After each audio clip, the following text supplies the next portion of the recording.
রাতের অন্ধকারে কবরস্থানের পাশ দিয়ে হাঁটছিলাম। একটা কবর দেখে তার পাশে দাঁড়িয়ে যাই। যিনি কবরে শুয়ে আছেন তিনি আমার মতোই একজন মানুষ ছিলেন। একসময় আমার মতোই হেসে খেলে জীবন কাটাতেন।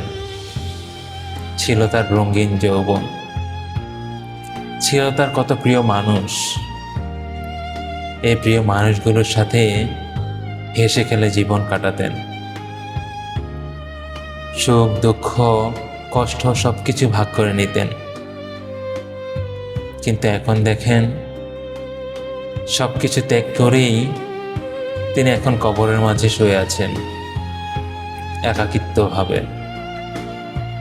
তার কোনো আত্মীয় স্বজন প্রিয় মানুষগুলো এখন আর কাছে নেই। তারা তাদের মতোই পৃথিবীতে জীবন কাটাচ্ছে, কিন্তু তিনি একাকী শুয়ে আছেন এই কবরের মাঝে। দুনিয়াতে থাকতে আমরা কত কিছুরই না বড়াই করি, অহংকার করি। আসলে যে অহংকার, যে বড়াই আমাদের সাথে যায় না, সেই অহংকারটাই আমরা বেশি প্রাধান্য দিই। এই অহংকার, এই বড়াই আমরা কি নিতে পেরেছি এই কবরের মাঝে?